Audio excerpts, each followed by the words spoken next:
Assalamualaikum warahmatullahi wabarakatuh. Waalaikumsalam warahmatullahi wabarakatuh. Sebelumnya kami ucapkan terima kasih kepada ibu-ibu kader. Ada bapak, harusnya yang diundang ketua RW ya? Ada ya? Iya. Tapi belum ada yang datang. Apa di sini merangkap sebagai RW? Sebetulnya pengennya pada hadir ya. Di sini udah ada hadir juga. Terima kasih Teh Yulia sebagai ketua Karang Taruna, atau Pak Iwan ya Pak RW ya? Duduk hewan. Berarti belum ada satupun ibu RW. Ada paling Bu Iis ya? Iya, baru pengajian. Masih menjabat sebagai ibu RW.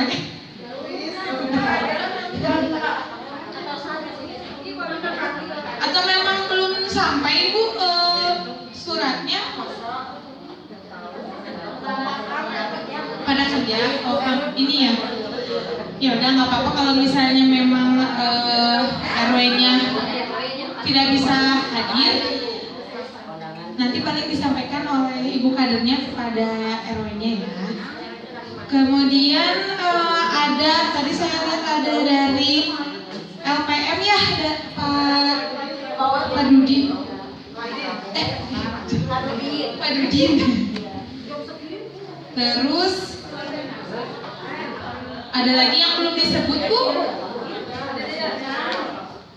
Harusnya ada Pak PLKB ya dari kecamatan, mungkin lagi sedang perjalanan.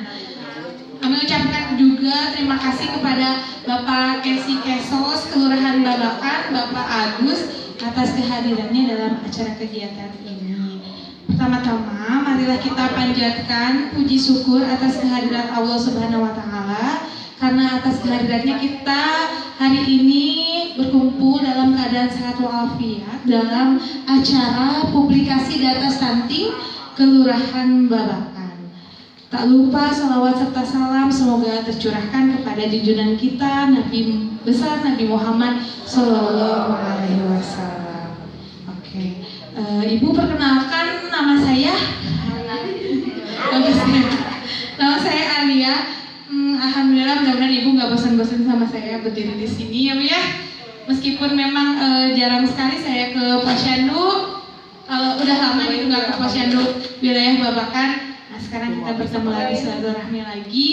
Nah saya di sini sebagai MC yang akan memandu acara pada hari ini. Jadi susunan acaranya yang pertama adalah pembukaan, kemudian yang kedua adalah sambutan yang menyanyikan lagu Indonesia Raya, kemudian yang ketiga sambutan, yang keempat ada pemaparan dari Vega tentang publikasi stunting, dan yang terakhir nanti ada pesan-pesan dari A.A.Sep ya, dan yang terakhir adalah penutup. Oke, baik kalau gitu kita langsung aja ke acara selanjutnya ya Bu ya. Gimana Bu? Tenang Bu, kita nggak akan sampai siang ya hari ini. Acara selanjutnya kita menyanyikan lagu wajib Indonesia Raya. Kepada ibu-ibu dipersilahkan untuk berdiri.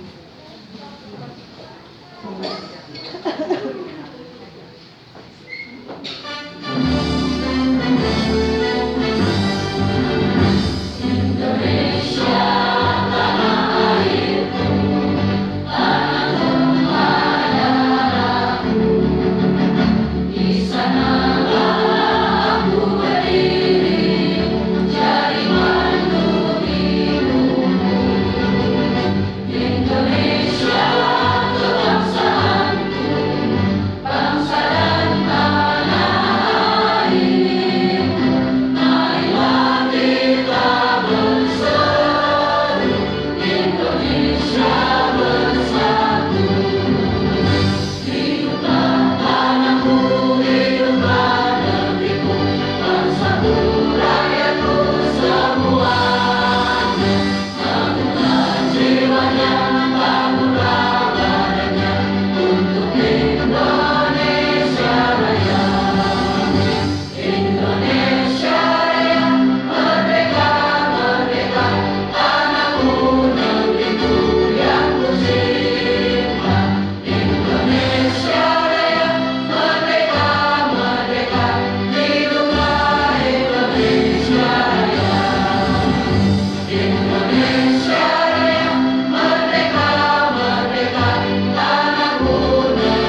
Baik, hadirin dipersilakan duduk kembali. Baiklah ibu-ibu, untuk acara selanjutnya ada sambutan dari Bapak Kasih Kesos Kelurahan Babakan kepada Bapak Agus, dipersilakan.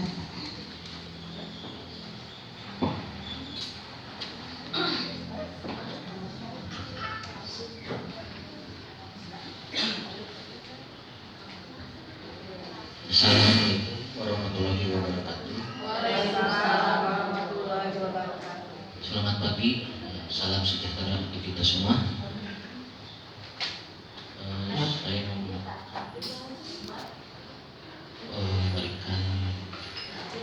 mohon maaf Ibu Lurah tidak bisa hadir mengikuti kegiatan karena sedang ada acara di luar. Dan sekarang saya mewakili yang terhormat Ibu Bapak dari PT Puskesmas Sukahaji, para kader posyandu, Pak RT yang nggak ada, ada BNT ada, kayak Marakam ada. Puji syukur marilah kita panjatkan kepada Allah Subhanahu wa Ta'ala karena atas limpahan rahmat dan karunia-Nya kita bisa berada di sini di Aula Kelurahan Babakan untuk mengikuti publikasi data stunting Kelurahan Babakan. Hadirin yang saya hormati, kegiatan ini merupakan bagian penting dari upaya kita untuk mengatasi program nasional yaitu stunting. Melalui kegiatan ini kita dapat mengetahui secara jelas kondisi terkini angka stunting di Kelurahan Babakan berdasarkan hasil Dewan Perimbangan Balita tahun 2025. Kita berharap dengan kerjasama yang solid ini, gotong royong antara ibu-ibu PKK dan semua elemen yang bergabung memberikan data, semoga angka stunting di Kelurahan Babakan ini bisa berkurang dari tahun ke tahun dan anak-anak kita juga berhak tumbuh sehat, kuat dan cerdas serta bahagia. Akhir kata, saya ucapkan terima kasih kepada Puskesmas Sukahaji atas kerja kerasnya dalam pengumpulan data ini serta semua pihak yang terlibat. Semoga kegiatan hari ini membawa manfaat dan menjadi langkah nyata menuju Kelurahan Babakan yang lebih sehat dan sejahtera. Assalamualaikum warahmatullahi wabarakatuh. Waalaikumsalam warahmatullahi wabarakatuh. Terima kasih atas arahannya dan sambutannya. Kalau untuk sambutan dari Puskesmas Sukahaji, kebetulan hari ini Dr. Ali tidak bisa hadir karena ada dinas luar ya, jadi kita skip aja. Kita mau lanjut atau gimana Bu? Lanjut, gak usah. Mau foto bersama dulu? Kita foto bersama dulu ya Bu ya, biar nanti kalau pas pulangnya takutnya ada yang udah pada pulang.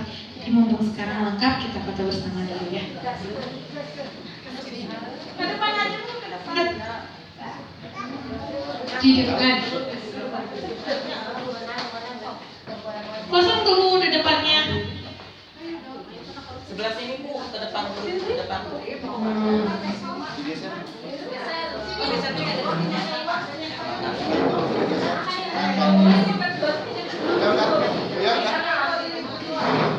Di situ masuk.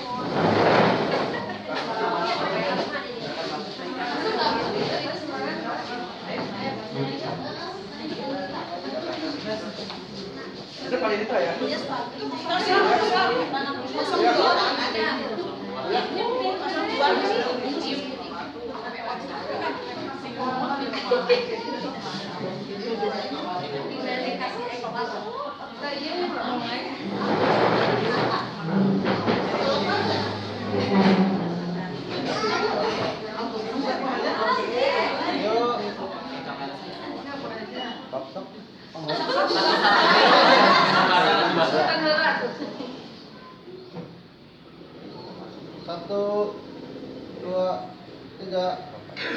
Lagi 1, 2, 3. Semangat. 1, 2, 3. Oke.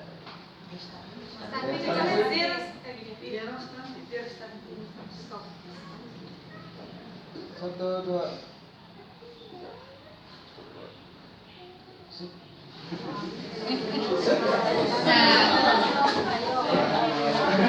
Ibu, nggak apa-apa tuh di depan diisi dulu ya.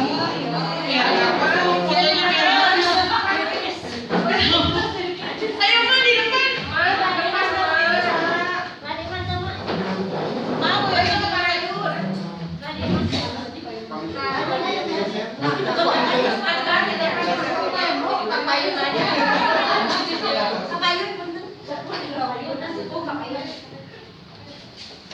Oh, sebelum kita masuk materi, ibu ke depan dulu dong, biar saya nanya-nanyanya nggak ini ngobrolnya biar asik gitu.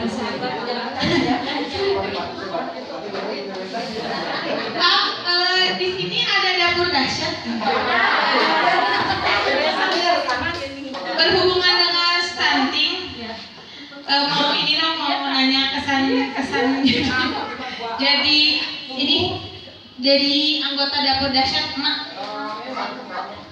Kalau masih kesannya ya baik aja sih. Terima kasih kepada Ibu Wida yang telah memasakkannya, karena kita mau malas untuk masaknya.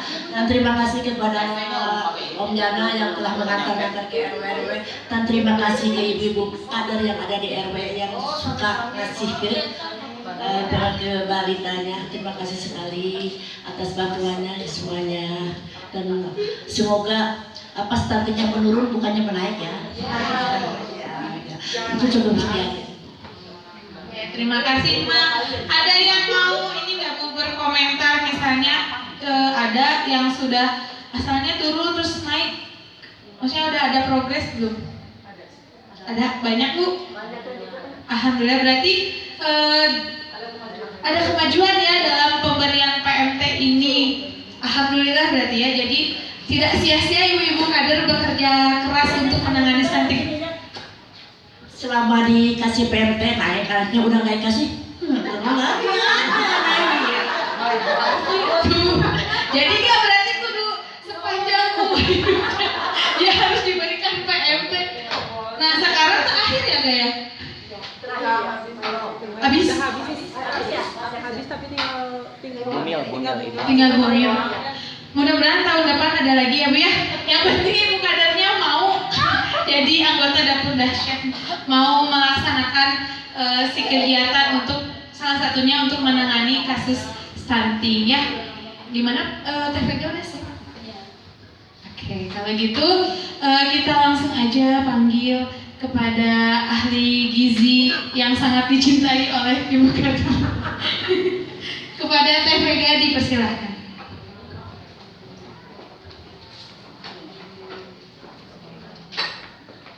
Terima kasih Teh Alia, terima kasih Pak Kasih, terima kasih Pak Iwan dan jajaran kelurahan lainnya. Terima kasih juga kepada ibu-ibu kader, para tamu undangan yang udah berkenan hadir di acara publikasi data stunting tingkat kelurahan 2025. Assalamualaikum warahmatullahi wabarakatuh. Selamat pagi ibu-ibu, udah pada sarapan? Nah ya, udah pada dapat snack yang tadi belum dapat? Alhamdulillah. Jadi udah bisa fokus ya? Siap. Udah cuciannya udah dijemur? Anaknya udah dikasih makan? Oh. Anak tetangga mah udah dikasih makan mah. Nah, perkenalkan nama saya Vega. Yang belum tahu, yang mungkin ada kader-kader yang masih belum kenal ya. Saya sebagai ahli gizi di Puskesmas Sukahaji, kebetulan masih baru ya, masih udah 1 tahun di Puskesmas Sukahaji. Alhamdulillah, udah banyak dibantu sama ibu-ibu kader selama saya 1 tahun di sini. Ini juga publikasi stunting kedua saya dari tahun kemarin, dan ini yang kedua. Kita langsung aja ke pemaparan. Nah kita refresh lagi ya apa itu stunting karena saya udah sangat paham ya ibu-ibu kader di sini udah ahlinya dalam stunting. Apalagi untuk melihat anak nggak diukur aja udah tahu itu stunting ya. Nah, stunting. Iya kan Bu Ina juga, ini Bu Mega kecil gitu. Nah, stunting itu adalah perawakan pendek dengan panjang atau tinggi badan menurut usia di bawah min 2 standar deviasi menurut grafik pertumbuhan WHO. Grafik yang ada di KMS ya Ibu ya. Nah, grafik pertumbuhan WHO yang disebabkan oleh kekurangan gizi kronis dan infeksi berulang terutama dalam 1000 hari pertama kehidupan.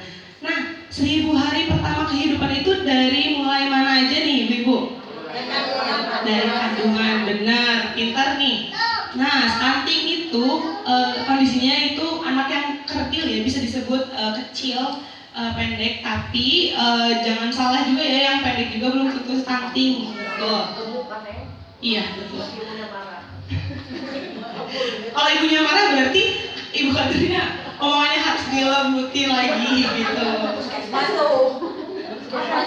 Puskesmas itu siapa ya? Kayaknya salah deh, salah bukan aku. Kayaknya itu mah orang-orang lama kayaknya ya. Kita mah ini mah orang-orang modern. Kondisi gagal tumbuh pada anak di bawah usia 2 tahun yang disebabkan oleh kekurangan gizi pada waktu yang lama ya. Jadi mohon diperhatikan untuk anak-anak balita di wilayah ibu-ibu kader ini, kalau misalnya nanti ada 2 kali atau 2 bulan, 1 sampai 2 bulan anak-anaknya tuh berat badannya nggak naik, nah itu patut dicurigai atau langsung aja dilempar, dirujuk atau ke puskesmas itu. Kalau misalnya ada petugas kesehatan yang di sana, boleh langsung dialihkan aja ke sana ya, biar nanti kami yang edukasi. Kalau misalnya kami nggak sempat edukasi, ketemunya pas di luar bulan posyandu gitu, bisa ibu-ibu kader edukasi langsung rujuk ke puskesmas. Siapa tahu anaknya lagi ada kondisi khusus gitu ya, yang harus diobatin atau memang pola asuhnya yang kurang tepat gitu. Nah, definisi pengukuran dan publikasi data stunting. Pengukuran dan publikasi data stunting itu upaya kabupaten kota ya ibu-ibu untuk memperoleh data prevalensi stunting terkini pada skala layanan puskesmas, kecamatan, dan kelurahan. Nah, nanti hasilnya nih, hasil pengukuran data ibu-ibu setiap bulannya ya, itu yang di bawah 5 tahun itu bakal dipublikasikan ya. Angka stuntingnya digunakan untuk memperkuat komitmen pemerintah daerah dan masyarakat dalam gerakan bersama penurunan stunting. Nah, komitmen ini nanti bisa kita ajukan, nanti juga ada publikasi stunting tingkat kelurahan, publikasi stunting tingkat kota dan tingkat provinsi seperti itu. Nah, tujuannya apa sih untuk pengukuran dan publikasi stunting itu? Yang pertama untuk mengetahui status gizi anak sesuai umurnya tadi ya. Jadi kalau misalnya anak nih 2 tahun tapi berat badannya di bawah garis merah, nah itu pasti patut dicurigai ya Bu ya. Terus juga yang kedua, tujuannya untuk mengukur prevalensi stunting di tingkat desa, kecamatan, dan kabupaten atau kota secara berkala yang dilaporkan secara berjenjang mulai dari posyandu ke dinas kesehatan, kemudian ke kabupaten kota untuk sebagai bahan meningkatkan efektivitas juga, terus memecahkan masalahnya, terus juga advokasi kepada unit-unit terkait di pemerintah daerah.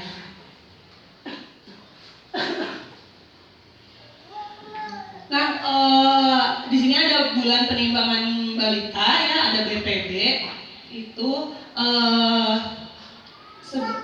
hasil dari bulan penimbangan balita itu diinputkan ke FPPGBM dan penting ya Bu ya. Kalau penting kan yang dipegang ibu-ibu ya. Di sini ada yang megang 2, ada 1 orang yang megang banyak aplikasi. Ada. Iya ya. Itu kendalanya gimana Bu? Apakah anggotanya tidak mau atau emang ya udahlah sama saya aja gitu? Atau dua-duanya benar? Oh, kalau ini dari RW 11 katanya daripada gabut mendingan sama saya semua kayak gitu. Oh, ada dari lain keluh kesah RW lain?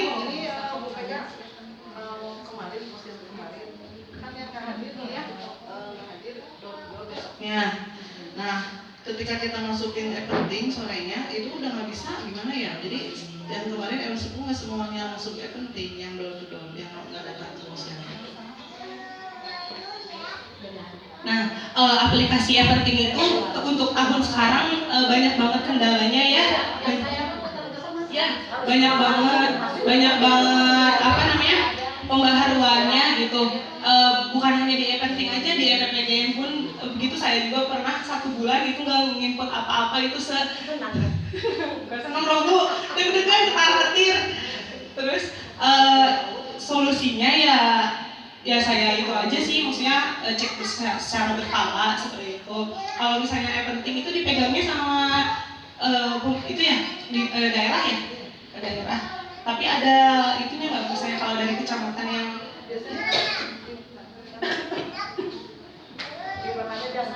ya PLKB yang megang ya, yang bisa dilaporkan ke PLKB, nanti PLKB bisa laporin ke pemegang si pentingnya gitu. Soalnya betul. Tapi maksudnya kalau pas udah bisa masuk, yang udah bisa masuk, misalnya belum bisa masuk nih Bu, tapi misalnya di bulan besoknya bisa dimasukin nggak bulan, misalnya pas Agustus tuh lagi error, pas September bisa dimasukin yang Agustus, bisa. Cuma tanggalnya berarti jadi ini tanggal. Jadi ke hari itu ya. Sama berarti kayak RPGWM, saya nguploadnya misalnya bulan Agustus lagi error gitu ya. Saya nguploadnya di Oktober, tapi di tanggalnya tetap tanggal penimbangan bulan Agustus. Iya. Nah, kita masuk ke publikasi data stuntingnya. Nah, ini untuk tingkat puskesmas ya ibu-ibu. Kita lihatnya tingkat puskesmas dulu dari 5 tahun ke belakang, dari 2020, 2021, 2022, 2023, 2024, 2025. Bisa dilihat ya ibu-ibu, itu menurun ya. Alhamdulillah, senang nggak? Nah, tapi yang jadi masalahnya, kita lihatnya jangan ke belakang ya, karena ke belakang kan si sasarannya juga masih banyak ya, masih 3.000 2 kelurahan itu. Kita lihatnya di 1 tahun ke belakang aja. Di sasarannya di 2.899, pas 2025 sasarannya menurun jadi 2.654. Stuntingnya menurun, tapi sasarannya juga menurun. Kenapa tuh Bu? Berdasarkan grafik di atas menunjukkan bahwa penurunan data stunting itu menurun di 0,7% dari tahun kemarin. Tapi terjadi juga penurunan jumlah sasaran dari tahun 2024 sebesar 245 balita. Nah, kemana tahu? 245.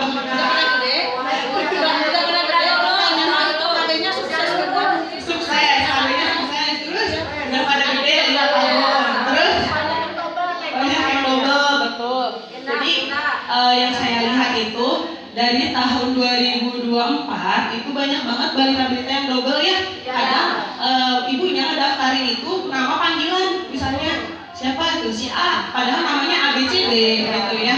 Jadi nanti mohon ditegaskan ke anggota-anggota posyandunya ya, apalagi khususnya yang dipendaftarkan itu pada saat ada balita baru. Namanya itu harus nama lengkap, minimal nama 2 nama di depan aja ya gitu. Kalau misalnya keluarganya itu udah masuk kakak, balitanya itu udah masuk kakak, nah itu udah bagus ya Bu ya, berarti bisa didata sama nik dan nama lengkapnya. Begitupun orang tua, nik orang tuanya, seperti itu. Nah, ini tingkat keluhan babakan. Turun nggak Bu? Turun ya, dari 61% ke 59%. Nah, alhamdulillah ya. Itu tuh turun atau dihilang-hilangin sama ibu-ibu? Takutnya, ini mas nanti sian keluar.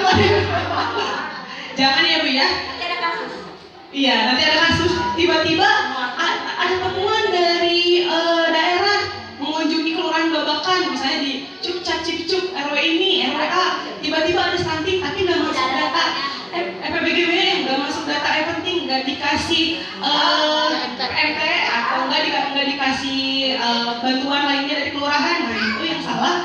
Nanti yang kena kadernya lagi, kelurahannya lagi, puskesmasnya lagi. Seperti kasus-kasus yang kemarin lagi viral ya Bu ya, kecacingan. Makanya nggak pernah ke posyandu. Gimana Bu? Ada yang Bisa ibu sebagai kader ini kan pintar-pintar ya, harus kuat argumennya. Ibu kalau misalnya nggak mau ke posyandu gitu ya, saya ini kan sudah mengajak ibu dan balita ke posyandu untuk sebulan sekali ditimbang anaknya. Kalau misalnya ibu yang tidak bersedia sebulan sekali untuk datang ke posyandu, saya nggak apa-apa, nggak akan maksa, tapi harus tanda tangan. Jadi harus kerjasama juga sama RT dan RW setempat. Jadi harus ada tanda tangan kalau misalnya orang tua balita itu tidak setuju kalau ini tidak berkenan untuk datang setiap bulannya ke posyandu itu. Jadi nanti kalau misalnya ada permasalahan, ibu nggak akan kena karena udah ada tanda tangan dari RT RW setempat. Kalau bisa sama kelurahan juga. Gitu. Atau enggak nanti ya Pak, kelurahan itu Pak. Kelurahan itu bikin suratnya ya. Jadi nanti kalau misalnya ada ibu balita atau orang tua yang tidak berkenan, langsung minta kopiannya ke Bapak gitu ya Beh. Bisa nggak? Bisa ya.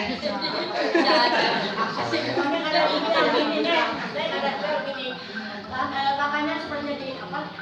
Kakaknya di RW 11 misalnya ya. Dia teh diamnya di RW 07 Bacip.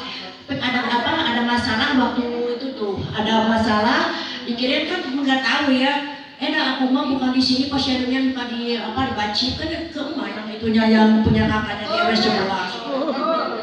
Jadi kakaknya di RW 11 tapi posyandu di luar gitu atau gitu. Tinggalnya di Bacip tapi kakaknya di RW 11. Tapi kakaknya kita itu banyak yang gitu. Kalau dia posyandu ikut ke RW 11. Oh gitu.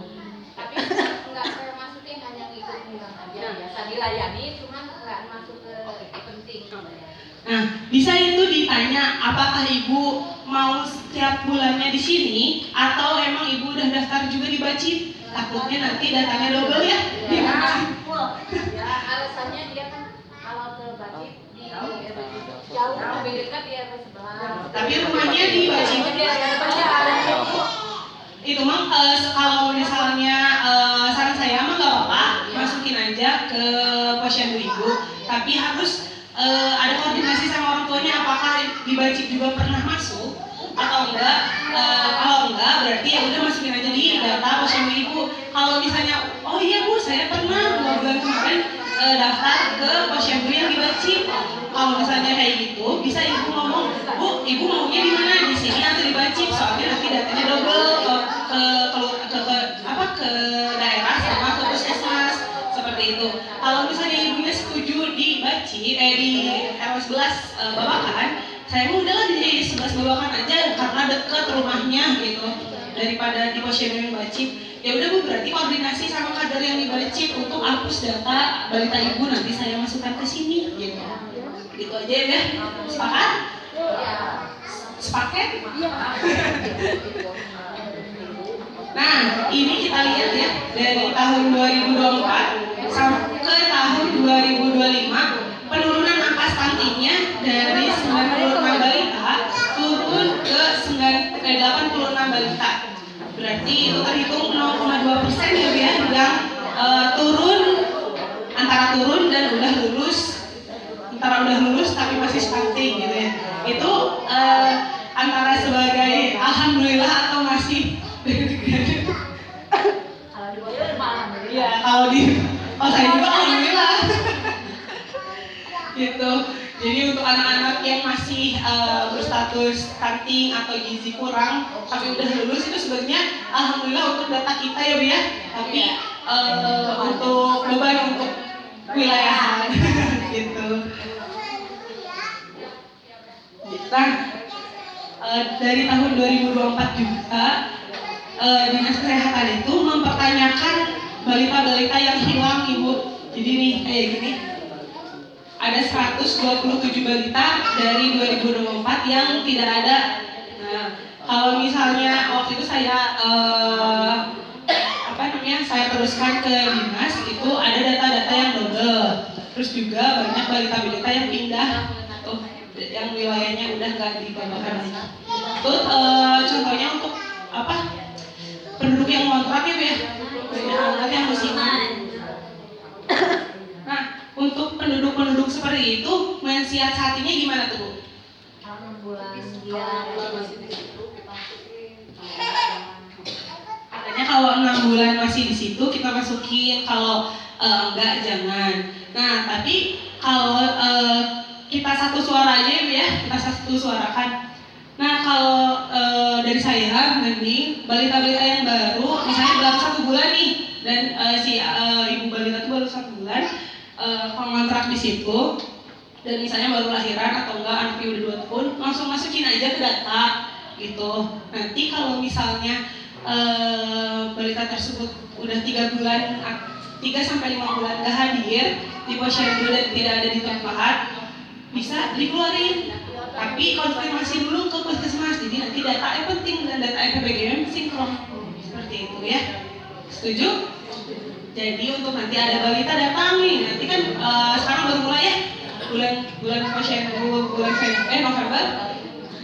Balita yang baru jangan nunggu 6 bulan dulu ya, jangan 6 bulan dulu datang, langsung aja masukin aja, karena itu salah satu sasaran kita juga. Gitu. Maksudnya sih masukin ke puskesmas tapi ke FP3.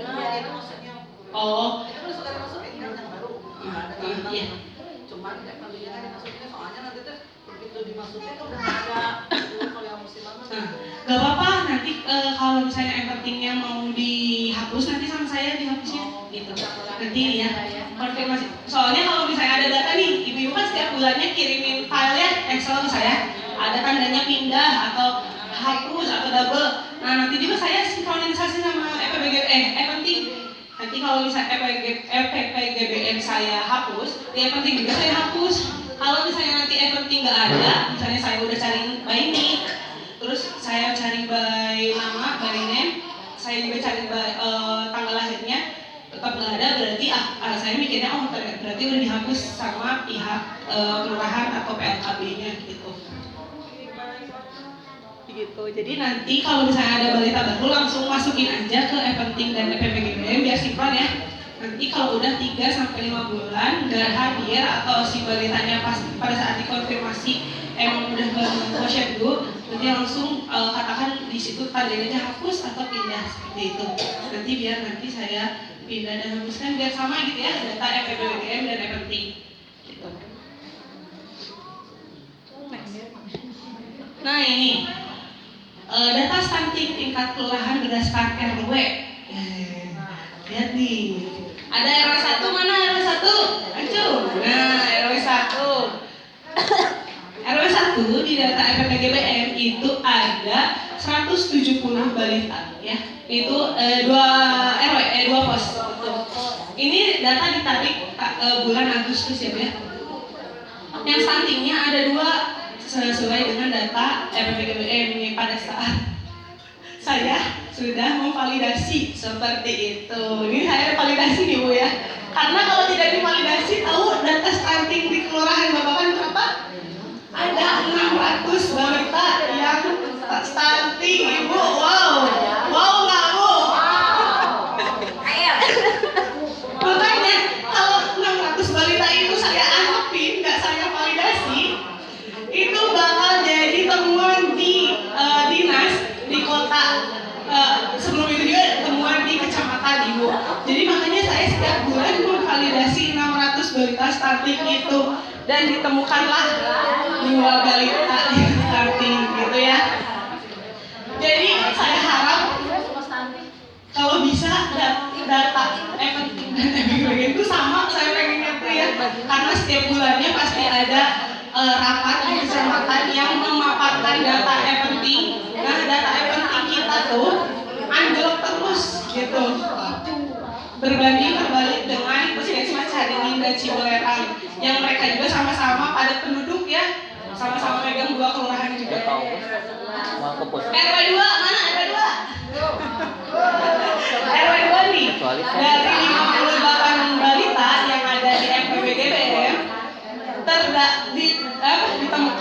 balita stunting? Bukan membela diri ya. Tahu itu kan dari 4 itu kan kita kategorikan memang anak di bawah, berat badannya di bawah. Ada beberapa di antara 4 itu, 2 yang memang dia itu terindikasi paru atau memang flek atau lain sebagainya, penyakit paru. Itu juga memang masuknya ke stunting atau gimana? Kan soalnya kalau paru mah disegu bertambahnya di pasihan naon oge. Nah begitu. Nah, ini tuh semua data stunting balita yang terindikasi penyakit dan tidak gitu ya.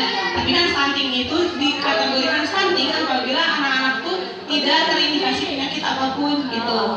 Nah, kalau misalnya ada anak-anak balita di ibu-ibu itu ada yang kelainan pada saat lahir, terus juga ada pada saat penyakit bawaan kayak gitu, itu sebenarnya tidak termasuk stunting ya biar karena ada kelainan bawaan, tapi tetap kedata gitu. Jadi wayah ya Bu ya.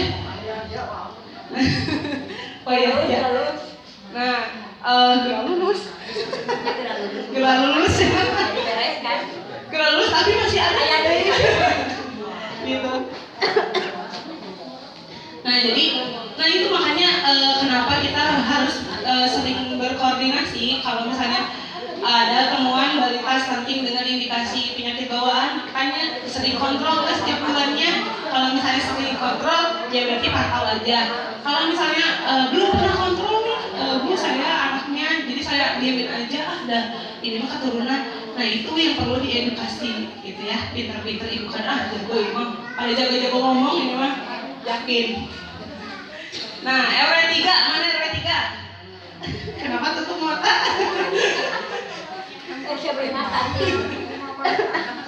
Nah ini untuk RW 3 dari 2 pos ya RW 3 dari 110 balita yang terdata di EPPGBM ada 10 anak yang stunting. Jadi nilainya 9% ya. Tuh, lebih tinggi daripada RW 2 dan RW 1. Karena sasarannya juga lumayan banyak. Tuh, nah RW 4 ada RW 4. RW 4 sendiri Bu? Kedua. Nah RW 4 nih, dari 72 balita di 2 pos ini yang terdata di EPPGBM ada 2 yang stunting yang sudah divalidasi. Ingat ya Bu, ini data sudah divalidasi. Jadi kalau tidak divalidasi, berapa stunting kita tadi? 600. Gitu ya, satu kelurahan itu Bu, saya validasi. Gitu. Gimana cara validasinya Bu? Nah, gitulah.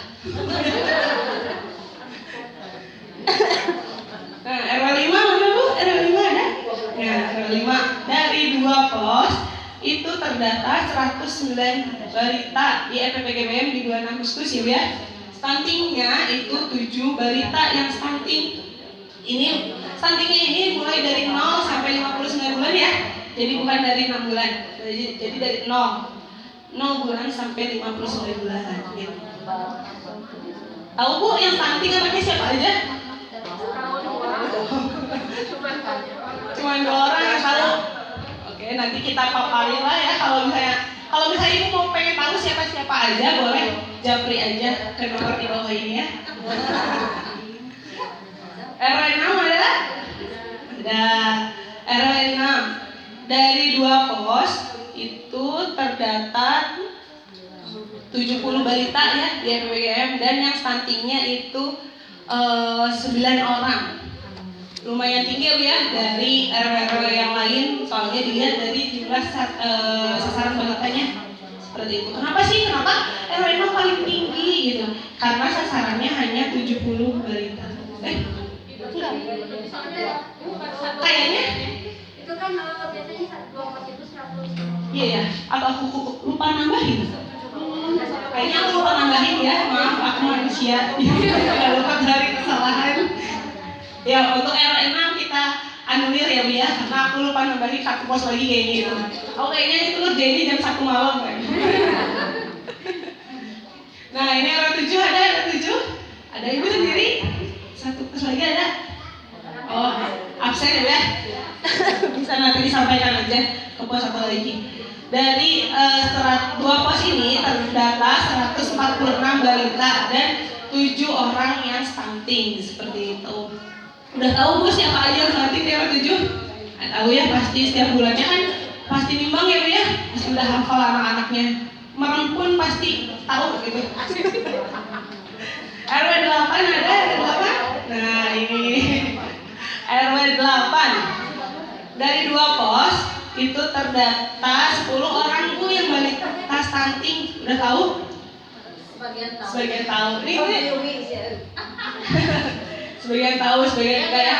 Kesulitannya itu Bu Pega karena di RW 8 itu kebanyakan kan punya pabrik tahu ya. Jadi orang tuanya kadang-kadang kan kerja juga di situ, jadi kurang perhatian gitu. Nah, yang jadi salah satu faktor anak stunting itu pertama cara asuh ya, dia pola asuh. Kan pola asuh itu juga perhatian dari orang tuanya gitu. Terus juga pendidikan orang tuanya juga penting gitu. Ya bahkan ada beberapa tuh yang belum bisa jalan. Wah, ya gitu. Tapi udah pernah dirujuk? Ya, Udah. disuruh ke puskesmas. Tapi puskesmas oh, terapi, iya benar. Lagi terapi kembang ya, Be. Kemarin juga banyak dah bulan ini sampai bulan kemarin sama bulan ini banyak banget yang ke puskesmas dan udah terdata di Posyandu juga saya lihat itu anak-anak Digiring ke puskesmas. iya betul giring aja mau ke puskesmas nanti biar Teh Alia yang ngurus gitu. Nah ini lanjut RW 9 ada nah wis ini ada 70 anak yang terdaftar di RPPM dan ada 3 orang yang terdaftar terindikasi stunting gitu. Jadi patut diperhatikan lagi ya 3. Jangan sampai nanti nambah-nambah ya Bu ya. RW 10 ada buat 1. Oh itu 2.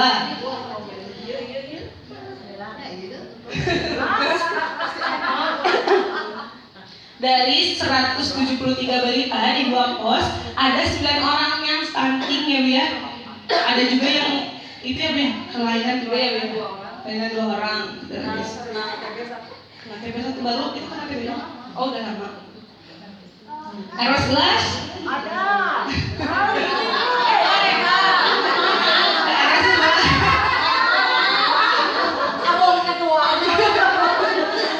Ini RW 11 nggak salah ya. Nggak salah ini ya. Ketua dahsyat ya. Ya, Masya Allah ya, ini antara Masya Allah atau Subhanallah. Saking percayaan mereka juga turun ke lapangan langsung. Betul sekali Bu. Nah ini dari 138 di 2 pos ada 17 orang yang terindikasi stunting. Memang sih saya lihat beberapa bulan saya ke Posyandu di RW 11 itu memang terlihat gitu ya lumayan banyak.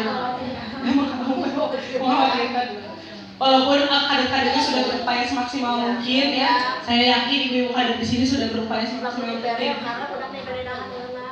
Gimana Bu? Gimana? Kalau ada KMP baru itu Ada naik. Padahal tuh PMT tuh untuk ekonomi ada juga yang kaya dan kecil. banyak itu. Jadi permasalahannya itu PMT itu sebenarnya sebagai bahan penyuluhan ya Bu ya, sebagai penyuluhan. Apalagi PMT tahun ini mah panjang ya Bu ya, panjang dan bagus. Harusnya ibu-ibu balita atau pengasuh balita itu menjiplak menunya dari menu-menu yang PMT yang sudah kita sediakan gitu. Tapi kenyataannya balik lagi.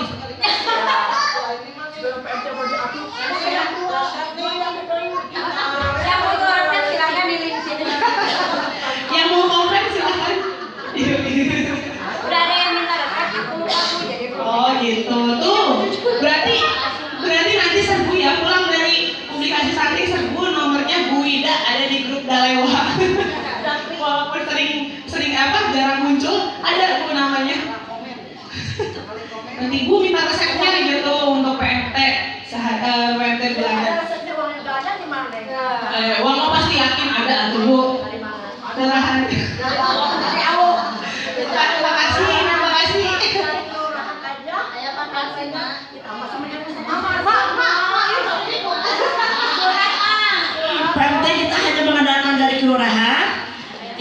nggak tiap bulan ya dikasihnya kata sebulan 2 kali ya.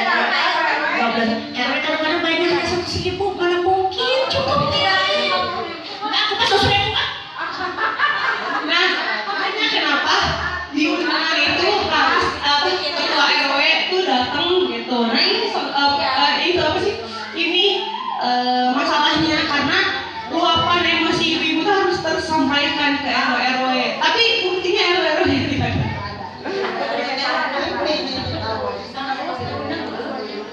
Berarti nanti apa kasih? Makasih kan ini udah ada ya datanya, makasih ya. Berarti waktu kemarin juga saya sempat ngobrol sama Bu Lurah. Itu Bu Lurah mulai ada pertemuan tiap bulannya ya untuk para RW. Nah, jangan ngomongin tentang sampah aja Pak Kasih. Ngomongin tentang stunting. Akhir. Tapi emang dengan apa ya, kalau misalkan sokongan dari RW-nya bagus ya, keuangan dan lain sebagainya, kami juga di Posyandu akan menyediakan yang terbagus buat anak-anak.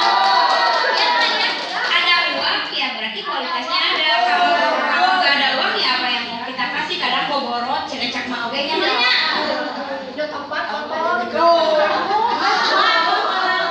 Ada uang balita disayang. Nggak ada uang balita disayang juga. Nggak ada uang balita tetap ditimbang ya. Jadi jangan komen kalau hanya ibu bubur kacang beli ya, tanyakan lagi fasilitas apa yang sudah diberikan. Iya. Nah, catat makasih. Catat puskesmas. Catat Asep uang BOK. Siap. Siap. Gitu ya. Berarti nanti makanya kemarin saya juga langsung terjun ke Bu Lurah, dan Bu Lurah juga hadir ya di sini. Nah, tapi kan Bu Lurah berhalangan hadir, ada Pak Kasih, biar Pak Kasih yang nanti menyampaikan ke Bu Lurah. Nanti kalau misalnya mau minta PPT-nya boleh banget. Ya, RW 12 ada hari ini hadir? Ada. Kalau RW 12 karena balitanya sedikit ya Bu ya. Jadi alhamdulillah tidak ada yang stunting. Tapi memang balitanya sedikit ya Bu ya. Banyaknya lansia sebenarnya. RW 13 ada? RW 13 RW yang paling jauh ya Bu ya. Masya Allah, aku juga baru pertama kali ke sana. Karena itu jauh banget, kayak di luar peradaban, kelurahan Babakan. Tapi masih di tengah kota ya. Nih dari 2 pos itu terdata 139 balita ya. Dan yang terindikasi stunting itu ada 6 orang ya Bu ya. Jadi perlu diperhatikan lagi untuk balita-balita yang terindikasi stunting. Nah ibu-ibu, ini semua ini tuh data-data anak yang bermasalah gizi yaitu stunting. Belum itu di luar dari gizi kurang, berat badan kurang, berat badan tidak naik. Nah itu juga patut diperhatikan lagi ya. Nah ini untuk capaian DPRS nih ibu-ibu. Siapa di sini yang merasa DPRS-nya masih kurang? Aku. Siapa di sini yang DPRS-nya pada saat saya cek di Excel itu ada 20-an balita yang nggak hadir?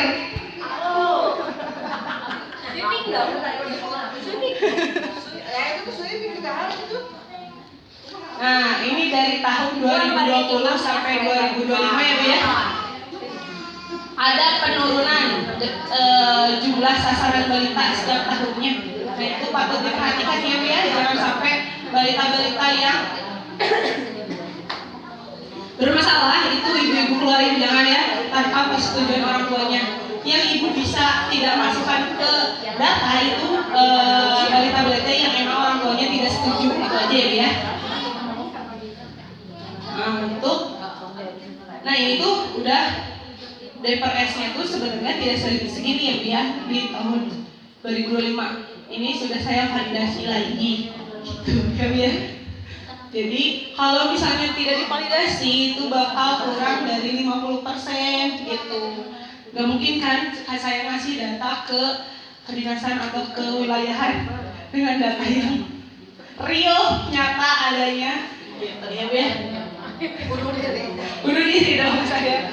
Makanya saya mohon dengan sangat untuk data penting dan EPPGB itu disinkronkan lagi. Kalau misalnya Ibu males ngejam Ibu Vega atau ngejam berita Vega, lama dibalesnya. Emang Itu bisa disinkronkan pada data yang sudah saya rekap, yang setiap bulannya saya kasih, nah gitu ya. Nah, faktor-faktor apa nih Bu yang mempengaruhi stunting, anak-anak bisa stunting itu? Pertama, dari apa? Riwayat kehamilan ibu, ya. Kalau misalnya ibu-ibunya nanti ibu hamil di sininya tuh sebelumnya ada risiko kek, gitu ya, ada anemia juga, ada hipertensi, terus dari usianya juga ya terlalu muda. Nah itu adalah salah satu faktor anak-anak nanti yang lahir tuh beresiko tumbuh kembangnya itu tidak stabil seperti itu. Terlalu muda, terlalu tua, benar banget Ibu. Yang muda jangan, yang tua jangan. Nah, yang kedua ada pada saat balita itu lahir. Balita itu lahir, bayi itu lahir, boleh diberi makan itu pada saat usia berapa Bu? 6 bulan. Dengan tekstur cair, betul sekali, lumat ya, cair lumat. Nah, asupan gizi pada balita itu penting banget ya ibu-ibu, apalagi di usia 6 bulan pada saat anak-anaknya baru mulai makan. Yang dipentingkan itu apa? Protein hewani, gitu ya. Kemarin baru aja saya dapat konsulannya, kalau misalnya anaknya nggak mau makan nasi, gitu ya. Tapi dia juga kebanyakan makan jajanan gitu. Solusinya nggak apa-apa nggak makan nasi juga, asal jangan diterusin nggak makan nasi gitu ya. Kalau misalnya anaknya nggak mau makan nasi, bisa dialihkan ke lauknya aja begitu. Iya betul. Pokoknya prinsip ibu-ibu mah sahurnya singseut. Tapi sekarang udah diganti ya. Jangan sanguna singseut tapi proteinnya singseut seperti itu. Terus yang ketiga ada penyakit penyerta seperti apa tadi yang disebutkan TB ya, jantung bawaan, cerebral palsy atau kesulitan bicara ya, achondroplasia dan Down syndrome dan sebagainya. Nah seperti itu balita-balita yang menderita penyakit penyerta yang di depan itu pasti pertumbuhan itu lambat, tidak sesuai dengan usianya, tidak sesuai dengan teman-temannya gitu. Nah, yang keempat itu ada kondisi ekonomi yang paling rentan, benar. Apalagi di penduduk padat seperti itu, kondisi ekonomi keluarga yang dimana keluarga-keluarga di sini tuh si mindsetnya pengennya diberi terus ibu ya, iya enggak? Nah, di sini juga ada kondisi sanitasi lingkungan. Nah, dua ini itu adalah salah satunya faktor dari anak terjadinya stunting. Karena kalau misalnya kondisi lingkungannya tidak sehat, sanitasinya tidak sehat, bakal kena diare gitu ya. Kalau diare anaknya tidak langsung makan gitu. Terus juga anak tidak memiliki BPJS. Kalau misalnya nih anak udah sakit, pengen dirujuk ke puskesmas tapi nggak punya BPJS, terus ekonomi menengah ke bawah, nah itu kan jadi masalah ya. Dan jadi tugas ibu-ibu dan kewilayahan terutama RT RW gitu ya, mengajak warga-warganya apalagi yang kurang mampu gitu untuk mendaftarkan dulu si anaknya ke di kakaknya gitu ya. Pertama harus ke apa?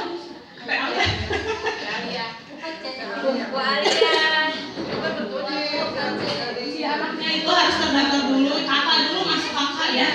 Kalau misalnya alasannya dan dikasiri itu gimana Bu? Sekarang bisa ya? Nikah tidak tercacat,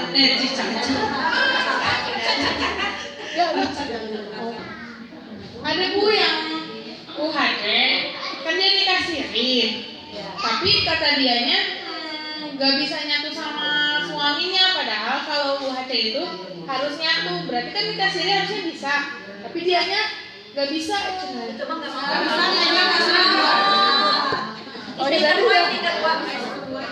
Istri kedua kan nggak bisa dapat Oh, kalau istri kedua nggak bisa. Bisa sih. Berarti dia istri Bisa kedua ya? keluarganya tentukan kayak mana miliknya. Jadi sama itu jadi ibu sama anaknya aja. Iya, kalau Ini mah kalau dikasih yang benar-benar cuma satu nggak ke yang bisa. bisa. Sebenarnya sekarang bisa ya biar kalau setahu saya itu bisa tapi kepala keluarganya si ibunya, gitu ya. Nanti tulisannya nikah tidak tercatat gitu. Bisa itu. Misalnya tuh sama bapaknya. Bisa sama Kalau sini. bisa. SPTJM Oh. Asal jangan jadi istri kedua. Kalau istri kedua ya. Kalau dia istri kedua, saya ada yang nggak bisa saya bikin kakak buat nyatu sama suami. Gini, permasalahan yang pertama, kalau misalnya dua orang sejoli ini dikasiri, itu gimana caranya? Kalau mau ngajuin kakak? SPTJM. tapi satu kan? Iya. Ya bisa SPTJM. Bisa, gitu ya. Bisa kan kita yang ibu. Kalau permasalahan kedua, kalau misalnya si perempuan itu jadi istri kedua, gimana? Bisa. Nggak bisa. Oh, berarti Keluarganya juga si istrinya. berarti Bisa, tapi kepala keluarganya istrinya. Jangan Gitu. juga Tergantung sama bapaknya. Iya, gitu ya.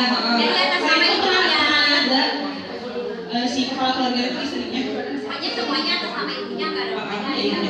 Nah, tapi kalau di UHC, Bu, Kalau di UHC itu dipermasalahkan. Jadi kalau misalnya perempuannya nih jadi kepala keluarganya, kalau misalkan memang dia tidak cerai itu langsung ditanya, langsung dibalikin lagi sama dinasnya. Arahkan menyatu dengan kakak suami. Kalau gitu mah berarti Jadi sama orang kitanya liur. satu sama orang tuanya. Di sana sama orang tuanya nggak bakalan di ACC juga karena dia sudah terdaftar punya anak. Nah terus sudah nikah. Kalau yang di rumah sakit tak bisa. Ke satu bisa ada ya kalau anak Kalau nggak ketahuan Bu. Enggak, kalau di rumah sakit kemarin aku pernah ada kasus ya. Aku teh itu apa mendampingi yang melahirkan. Itu emang bapaknya emang kawin siri. Terus si bapaknya kan tanggung jawab langsung dicerain lagi aja gitu ya. Pas bikin kakaknya aku bikin dimasukin ke kakak orang tuanya si punya. Tapi Anaknya. iya anaknya Iya, itu cucunya masuk sana. Alhamdulillah ya kan masuk ke kakak dibikin akte emang jadi anak seorang ibu. Tapi alhamdulillah di ACC. Jadi masuk dulu ke neneknya dulu. Kalau masuk neneknya itu nggak jadi masalah anaknya. Kalau yang memang yang ibunya ceritanya yang butuhnya ibunya. Apalagi kalau ibunya sedang hamil waktu kemarin kondisinya. Jadi kan itu udah ketahuan, dia kan hamil berarti ada suaminya dong. Iya. Jadi si verifikator UHC itu nggak melihat misalnya kita ngumpulinnya yaudah dia masuk kakak orang tuanya pasti akan kedetek apalagi kalau si diagnosanya hamil. Itu kalau si UHC yang sekarang memang dia ngeling ke Disdukcapil juga. Jadi meskipun kita bisa dibohongin, ternyata nggak bisa dibohongin. Makanya jangan jadi istri kedua ya. karena kan kalau mau nolong orang, tapi orangnya juga tidak benar administrasi. Tapi kan kalau misalkan ibunya berarti udah ada kakaknya. Nah, Jadi dari verifikatornya teh harap menyatu dengan kepala suaminya. Nah, sedangkan kita konfirmasi ke si ibunya, gak bisa Bu, gak bisa menyatu sama suaminya. Terus kalian bilang bisa kok yang lain kalau yang tidak kawin tidak tercatat bisa masuk kakak, tapi dianya ke ini tidak mau ngurusin atau gimana? makanya bingung ya, ngebantuin juga gimana ya Bu kalau administrasinya nggak bisa. aja berarti mampu kalau istri dua. Atau kalau mandiri kayaknya bisa ya. Mandiri mah bisa. Jadi masalah mandiri. Kedua kita mungkin mandiri. Kan berarti kalau istri dua berarti dia mampu suaminya. Iya ya, iya ya, mandiri aja ya. Yang kayaknya malah pusing nih.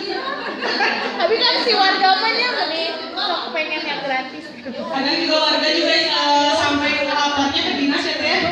Tapi itu kita percaya. Jadi kalau kita mah kalau misalnya udah misalnya ada masyarakat itu ya yang kekeh misalnya kalau puskesmas kan hanya bantu pengajuan itu juga kadang kita suka dilebih-lebihkan misalnya diagnosanya misalnya nama diagnosa naon tapi kita suka karena kasihan kita diberatin si diagnosanya biar di ACC asli Bu karena kadang suka kasihan karena dia misalnya dia cuma ISPA doang nggak bakalan di ACC biasanya kita taikin jadi pneumonia berat terus kalau misalnya dia kekeh kita udah gimana payah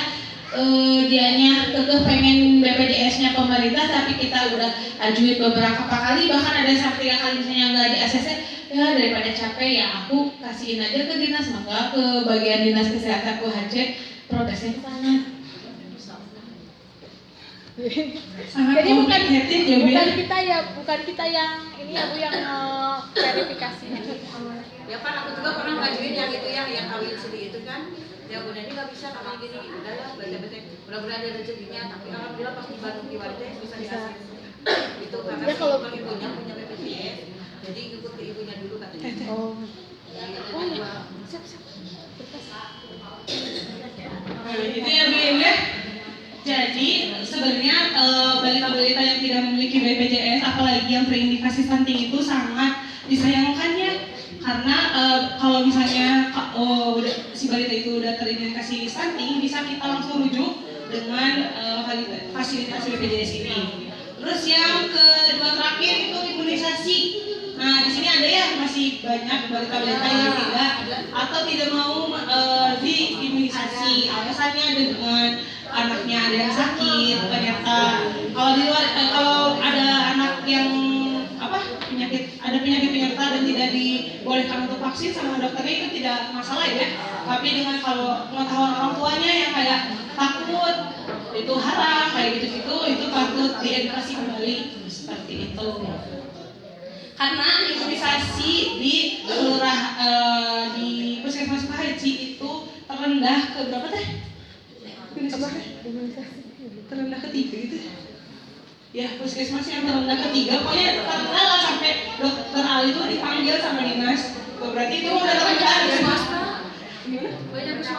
Nah kalau masih, itu makanya kita setiap datang ke posyandu, kalau misalnya lagi ada kertas yang suka ditulisin imunisasinya, tahu nggak Bu? Iya. Pernah ada yang bidan Sipak mau bagi, nah itu teh sebenarnya kita cuma butuh datanya aja, bukan untuk butuh disuntiknya aja gitu. Jadi kalau misalnya untuk balita-balita yang diimunisasinya di swasta atau di dokter itu nggak masalah, kita mah terserah mau dimanapun, mau di bidan, mau di yang penting datanya kita karena mau dimasukin ke aplikasi gitu, seperti itu ya Mbak. Kalau yang diimunisasi di bidan di mana gitu nggak apa-apa ya kita masukin. Gak apa-apa kan namanya juga ada buku KIA ya. Buku KIA itu semua profesi itu pasti bidan, dokter juga pasti nulisnya di situ. Jadi pada saat nanti puskesmas ngecek, oh ternyata ini udah nanti tinggal kita masukin ke aplikasinya gitu. Jadi pada saat dimasukin ke aplikasinya, jadi nanti si cakupannya meningkat kan. Kita juga nggak mau manipulasi data yang meningkatin ngeiyain balita yang tidak diimunisasi gitu. Karena imunisasi mah fatal gitu ya. Jadi saya memang nggak mau dari nol. Ya ada ya, ada beberapa yang seperti itu. Udah masalah dari tahun-tahun ya, masalah setiap tahunnya seperti itu. Yang terakhir kebiasaan merokok. Nah ini orang tuanya atau yang di dalam rumahnya merokok itu bisa menyebabkan Bu Imas. penyakit penyerta ya seperti itu. Jadi stop merokok atau kurangin mulai dari sekarang ya. Bu Imas doang yang jawab.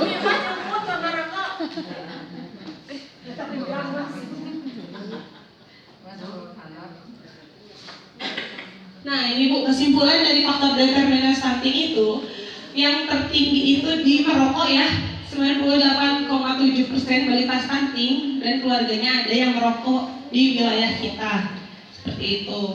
Terus juga yang punya yang imunisasi juga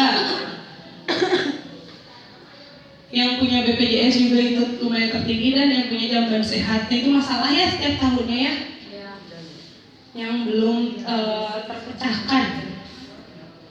Ini intervensi yang sudah puskesmas lakukan kepada remaja khususnya ya. Kemarin kita ada screening anemia di SMP gitu ya, di wilayah SMP kerja puskesmas Pak Haji. Kita juga ada tata laksana pada remaja putri yang anemia gitu. Makanya untuk ada misalnya anak-anak ibu atau ponakan atau tetangga yang masih remaja khususnya, kalau misalnya dapat tabel tambah darah dari puskesmas atau dari puskesmas lain ya, kecuali di luar dari Sukahaji juga, diedukasi bahwa harus dikonsumsi setiap minggunya gitu ya. Terus juga ada beberapa yang nggak dapat juga, mungkin itu disimpan sama sekolahnya biar nggak hilang. Soalnya kemarin juga kita survei banyak yang tidak konsumsi karena hilang kayak gitu, karena lupa nyimpen seperti itu. Oh, di sekolah itu dikasih gitu nih? Iya sih. Dikasih buat dimakan? Iya. Nggak pas haid aja gitu? Konsumsinya harus pas haid juga dikonsumsi, pas setelah haid juga dikonsumsi seperti itu. Seminggu sekali sesuai nanti pada saat dicek HB-nya itu termasuk normal, ringan atau sedang. Kalau berat mah udah pasti langsung kita rujuk. Nah kalau misalnya masih sedang atau ringan, kita tahu laksananya dikasih. Kalau yang sedang tuh selama 2 minggu itu konsumsinya tiap hari. Tuh ya. Kalau yang ringan itu cuma seminggu aja setiap harinya. Terus juga nah ini ada aksi bergizi, edukasi juga kesehatan. Terus sekarang juga ada itu ya MBG di SMP-nya. Nah itu juga membantu untuk meningkatkan pertumbuhan dan perkembangan anak remaja.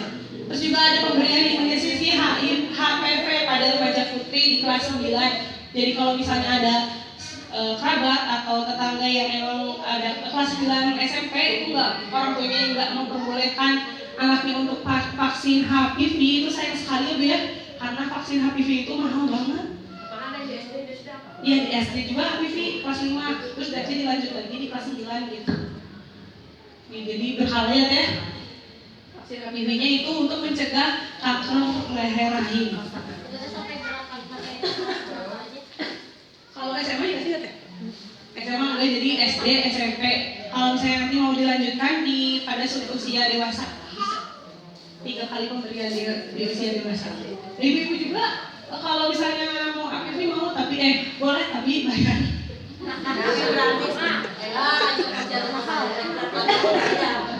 Soalnya nih puskesmas juga nggak nyediain, kita juga mau minta yang dosis SD sama SMP nggak diperbolehkan karena dikit dan si dosis dalamnya itu bukan dirumuskan untuk usia seperti kita gitu.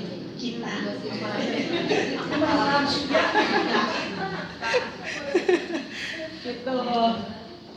Lumayan sih ya kalau misalnya di dokter itu bisa sampai 1,5 sekali dosis.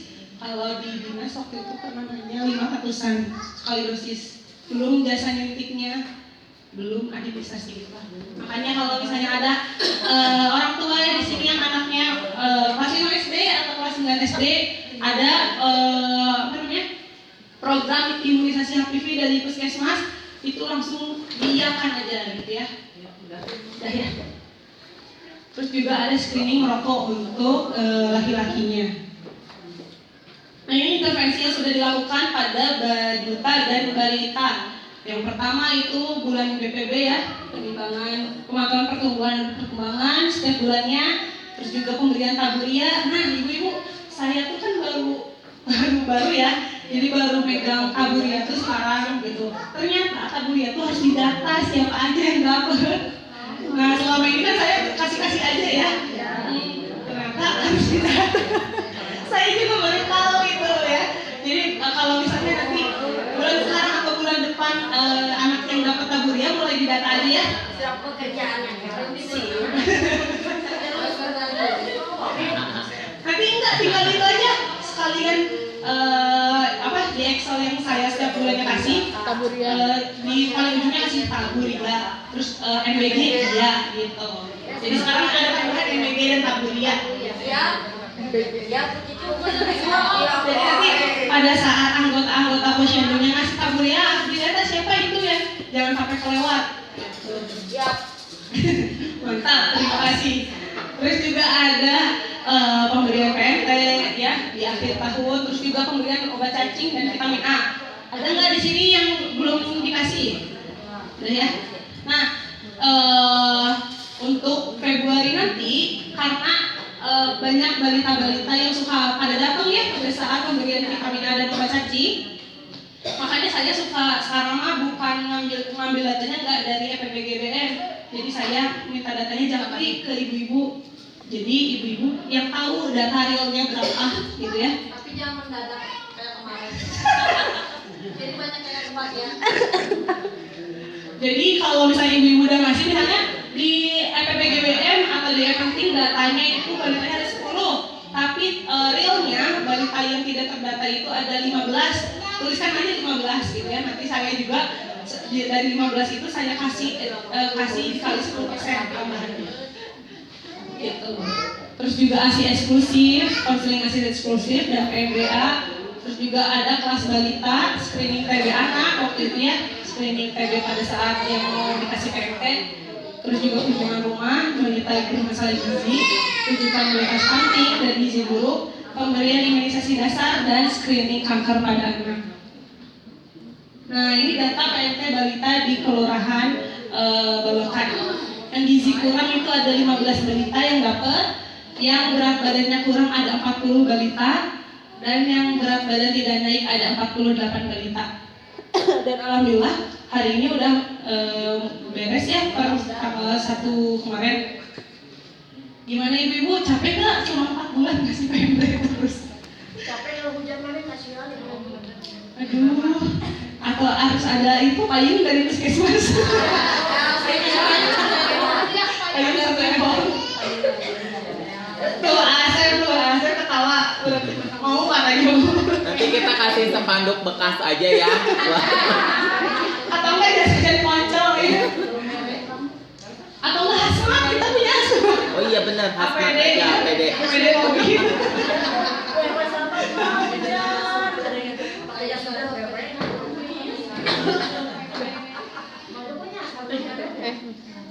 Nah ini Bu, yang tidak naik di gizi kurang lumayan banyak ya yang tidak naik dari dikasih pemantauan PMT.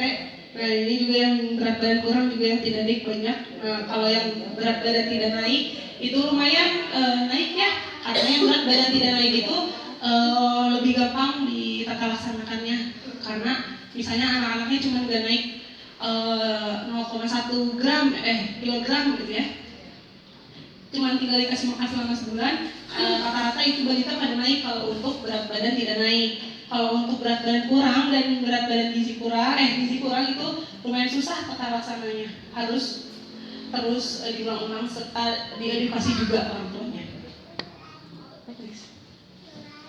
Nah ini untuk ibu hamil, kita ada kelas ibu hamil juga, ada pemberian MMS dan tablet tambah darah, terus juga pemberian PMT untuk yang beresiko kek ya.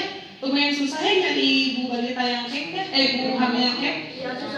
Alhamdulillah pada sehat berarti Bu. Tapi anggarannya banyak. Terus juga konseling ibu hamil, terus kunjungan rumah ibu hamil, penyuluhan kesehatan pada ibu hamil di Posyandu. Terus juga screening penyakit menular pada ibu hamil, ada triple eliminasi, hepatitis B, sifilis dan HIV.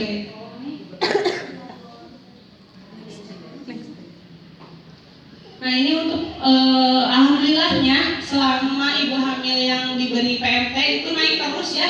Naik dan melahirkannya bayinya pada sehat. Alhamdulillah. Tepuk tangan dulu untuk kader-kader Dasyat dan kader-kader yang lainnya yang udah ikut terjun dalam PMT ini. Nah ini untuk intervensi ibu nifasnya setelah hamilnya ada pemberian vitamin A juga. Nah vitamin A juga bukan hanya untuk bayi balita, tapi untuk ibu hamil juga, terutama ibu hamil, untuk ibu nifas maksudnya. Konseling ASI eksklusif, edukasi KB dan kunjungan rumah pada ibu nifas. Nah ini ada intervensi pada kader. Alhamdulillah tahun ini juga ada mau diadakan 25 keterampilan kader ya Talia ya. Berarti nanti kita tambah lagi ilmunya ya untuk kader-kader mungkin yang belum pernah ikut ikut pelatihan nanti bisa diajukan ya kepada Teh Alia. Pelatihan antropometri, pelatihan pertumbuhan dan perkembangan, pelatihan pemberian makanan tambahan, pelatihan keamanan pangan pada kader, pelatihan PMT lokal, pelatihan 25 keterampilan kader, penilaian keterampilan kader, pembutakan kader PD3I dan TB, pelatihan kader SDBE.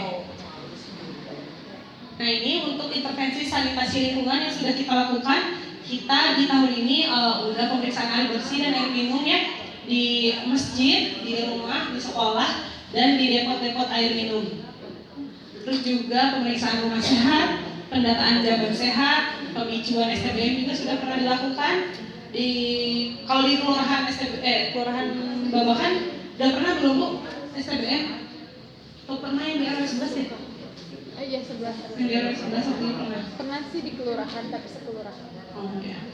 Terus penyuluhan terkait sanitasi kepada ibu balita dan yang mengalami diare dan inspeksi penyediaan depot air. Nah ini untuk intervensi PHBS-nya kita ada pendataan dan penerima pembinaan PHBS rumah tangga, kunjungan rumah, penyuluhan individu dan kelompok dalam dan luar gedung, pembinaan batako bumi abdi tanpa asap rokok, pembinaan kader dalam implementasi PHBS rumah tangga, kunjungan pengetahuan PHBS dan KTR di rumah ibadah dan posyandu, pemberian spanduk dan stiker KTR di semua posyandu. Udah pernah dapat dulu Bu stiker KTR? Dulu pernah. Oh, kalau di KTR ada yang tahu? Kawasan tanpa rokok. pernah sih di RW 12. Nah ya nanti kalau misalnya kita ajukan lagi ya, detail ya. Screening perilaku merokok dan nafsa, konseling berhenti merokok. Nah ini RTL-nya ya Bu ya. Kita udah di penghujung akhir, mobilisasi sudah terstati.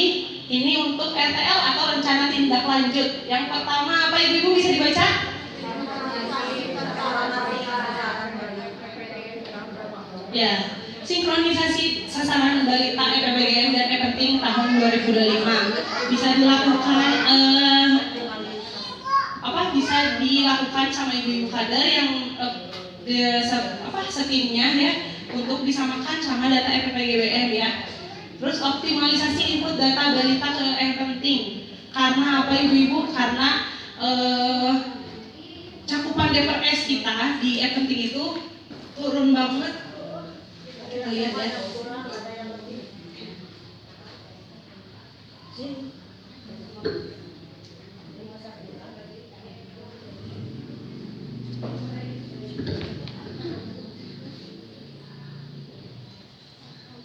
Nah, ini untuk ini aja. Oh, gimana?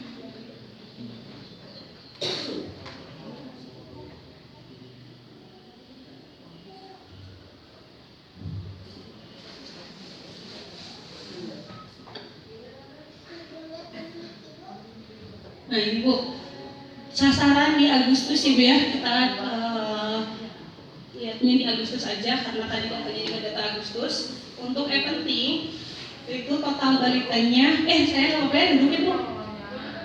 Sasarannya total balita itu di 1.312 balita yang ada di Kelurahan Babakan. Tapi total yang diukur atau yang diinputkan sama ibu-ibu kader itu hanya 687 balita. Kendalanya apa Bu? Tadi ya, kalau dari RS 10 yang tadi, ada dari yang lain? Ada yang merasa belum menginputkan, ya benar saya suka belum menginputkan semuanya. Apa Bu RS 11? Kenapa Bu? Sepi.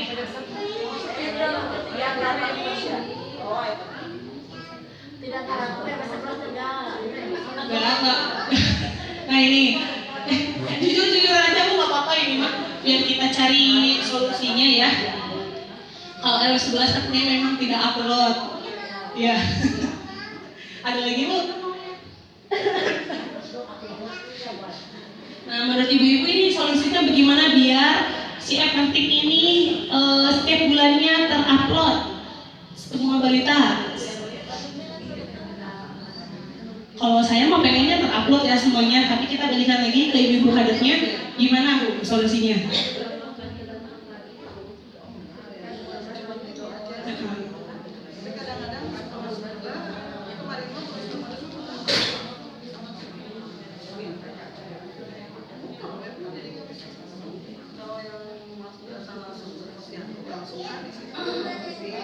Nah solusinya menurut saya kalau misalnya ibu yang merasa terlalu terbebani dengan semua aplikasi yang dikasih oleh puskesmas yang dikasih oleh kewilayahan gitu ya. Jangan dipegang sendiri, solusi saya gitu. Karena HP kan terbatas ya si memorinya, apalagi aplikasi itu kan berat. Itu memorinya itu harus cukup banyak untuk memasukkan data-data balita. Nah, bisa jadi yang error-error itu juga karena si penyimpanan ibu tuh penuh gitu, atau enggak kuotanya yang tidak kencang gitu, bisa jadi, atau enggak bisa jadi dari si pembaruan dari kewilayahannya gitu. Nah, solusinya bisa dibagi-bagi ke anggota yang lain, karena di satu posyandu kan rata-rata 10 anggota ya, kurang lebihnya 10 anggota, bisa dibagi-bagikan itu, jadi bebannya dibagikan. Ada tiga orang yang megang aplikasi. Oke, tuh. Jadi jangan sendiri gitu ya, bisa didiskusikan. Kalau misalnya ini yang datang semua ketua bu, ini yang datang semua ketua bukan?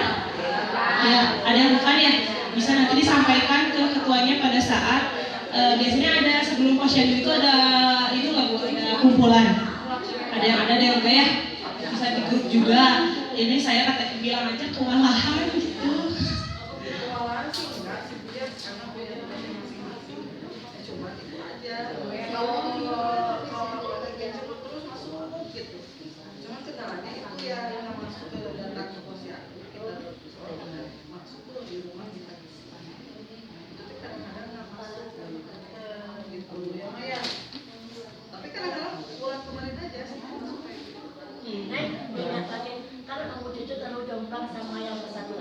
Gimana memisahkannya supaya sama si RW yang satu sampai yang sama RW 2 kan cuma 45 sasana. Iya. Kalau saya kan 120 lebih. Itu 2 RT, kan saya 7 RT. Jadi berarti 7 RT begitu ya? Iya, 7 RT kan semuanya 9 RT ya.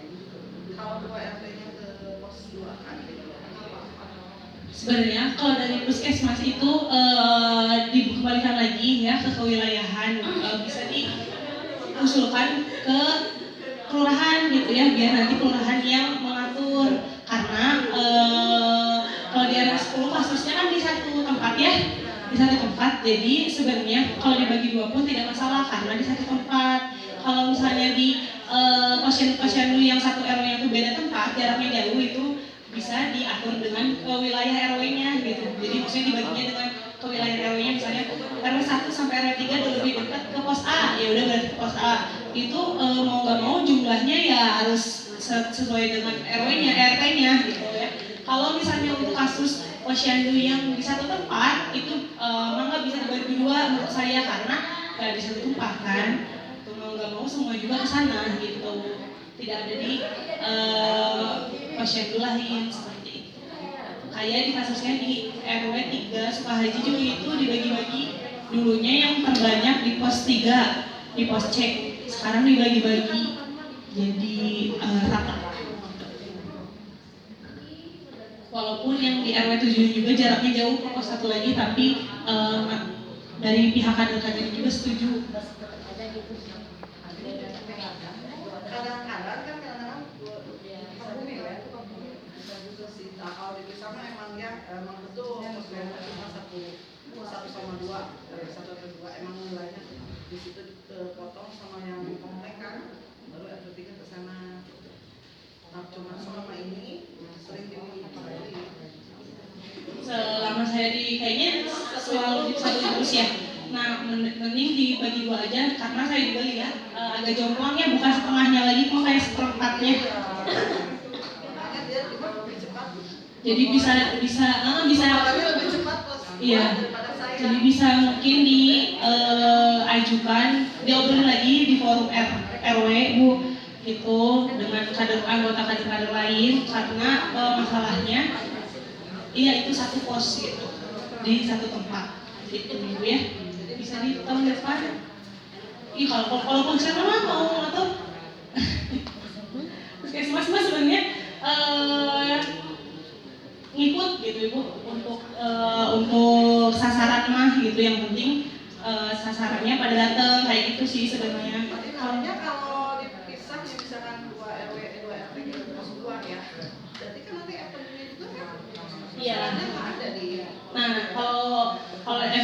nanti kalau di FPPGM nanti bisa diubah si posnya gitu ya,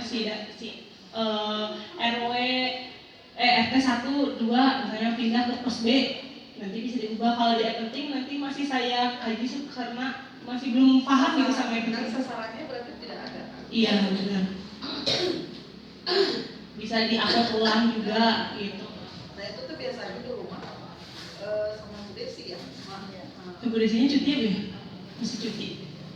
Nah bisa ya, diobrolan mungkin. Menghapus sama yang itu kan mungkin Bu Desi. Iya.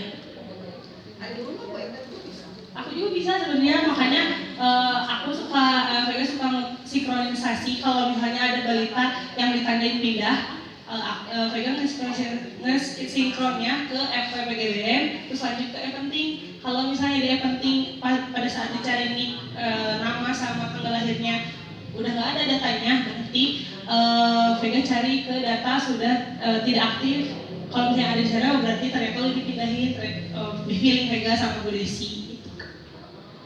Gitu. Berarti itu bisa ya dibicarakan dulu, kan masih ada 2 bulan ya Beh untuk akhir tahun gitu ya. Seperti itu. Jadi untuk ibu-ibu dimohon ya digencarkan lagi penginputan e-pentingnya. Karena kalau e-penting kan yang megang sebenarnya ibu-ibu kader dan kewilayahan ya. Setiap pertemuan di kecamatan juga yang diambil datanya itu karena e-penting yang dipegang kewilayahan yang ditampilkan yaitu e-penting gitu. Jadi data e-penting itu sangat anjlok banget. Dan itu tuh solusi dari awal tahun. Solusinya masalah dari awal tahun si e-penting di wilayah Puskesmas Sukahaji itu 2 kelurahan itu tuh selalu di bawah 50% si DPRS-nya. Gitu. Lanjut ke RTL.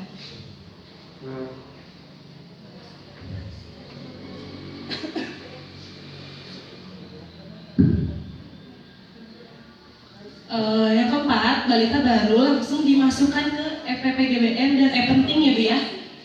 Nah, balita yang kalau yang misalnya balita yang sudah 3 sampai 5 bulan hadir langsung dipindahkan atau dihapuskan dari data, tapi harus koordinasi juga dengan puskesmas gitu.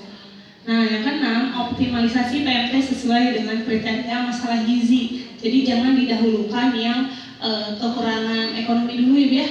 Jadi yang didahulukan yang bermasalah gizi dulu yaitu yang gizi kurang, yang berat badan kurang dan berat badan tidak naik seperti itu. Setuju Bu ini FTL-nya? Ada tambahan? Sudah? Ya. Sekian Ibu pemaparan dari saya. Bila ada kata-kata yang kurang berkenan mohon dimaafkan. Sekali lagi, wassalamualaikum warahmatullahi wabarakatuh.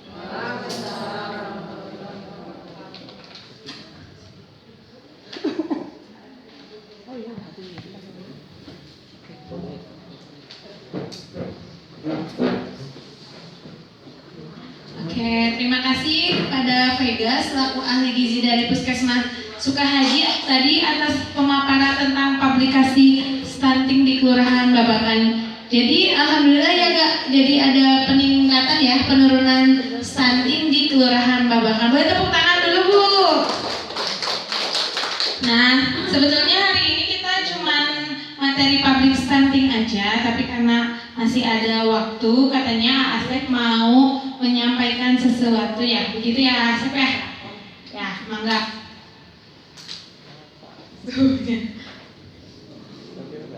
Mau menceritakan tentang apa Asep? Uang? Mau ada yang diberikan pada Tahu ya ceritain apa ya? Ibu, assalamualaikum warahmatullahi wabarakatuh. Terima kasih Ibu ya atas partisipasinya, perhatiannya sudah datang pada acara publikasi stunting ini. Nah, relate ya dengan upaya kita bersama ya, upaya kita bersama dalam rangka P3S. Tahu P3S apa? Gak tahu? Pencegahan, percepatan, dan penurunan stunting ya, seperti itu. Baik, terus selanjutnya. Nah, untuk melaksanakan dalam upaya optimal optimalisasi PMT BOK ya, yang dari Puskesmas. Tentunya kita dalam setiap melakukan kegiatan, dalam melakukan realisasi itu pastinya ada petunjuk teknis, ada SK, ada peraturan seperti yang tertera pada tampilan berikut ya, menurut Menteri Kesehatan dengan nomor berikut untuk petunjuk teknis operasional BOK-nya ya. Dan kita breakdown lagi untuk PMT ini secara legalitas juga ada SK dari Kemenkes ya, Keputusan Direktur Jenderal Kesehatan Primer dan Komunitas nomor sekian tentang petunjuk teknis pemberian makanan tambahan berbasis pangan lokal bagi ibu hamil dan balita bermasalah gizi ya. SK-nya dengan nomor berikut.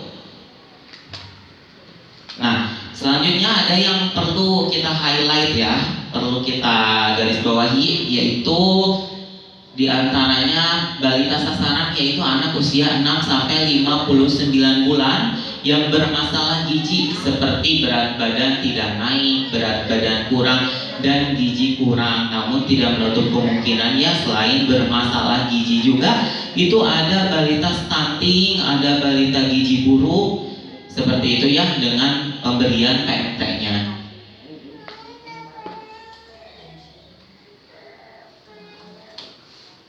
Nah, selain PMT untuk balita juga termasuk untuk ibu hamil ya, ibu hamil yang kek atau juga yang beresiko kek ya. Nah, untuk PMT ini udah jelas ya, menjelaskan penyelenggaraan PMT lokal bagi ibu hamil dan bermasalah gizi. Juga seterusnya itu dari pihak Puskesmas kita sendirinya menjadi mengawasi secara langsung dalam realisasi PMT ini. Dan selain itu pun juga sasarannya adalah pemerintah daerah termasuk pemerintah desa atau kelurahan dan pemangku kebijakan terkait dan yang terlibat dalam penyelenggaraan kegiatan PMT berbahan pangan lokal. Makasihnya nggak ada ya, harusnya tahu ya, ini pihak kelurahan pun juga harus terlibat dalam penyelenggaraan PMT ini. Selain itu, selain terlibat juga pihak kelurahan harus membuatkan SK, karena seperti yang tertera di depan ya, yang terlibat ataupun sasaran yaitu yang keempat itu apa Bu? Tim pelaksana di desa atau kelurahan dalam kurung posyandu, PKK, kader bidang kesehatan, organisasi kemasyarakatan dan pihak lainnya. Nah, tim pelaksana ini adalah siapa? Ibu-ibu dasar ya. Ada di sini siapa? Acungkan tangan. Ibu-ibu dasar.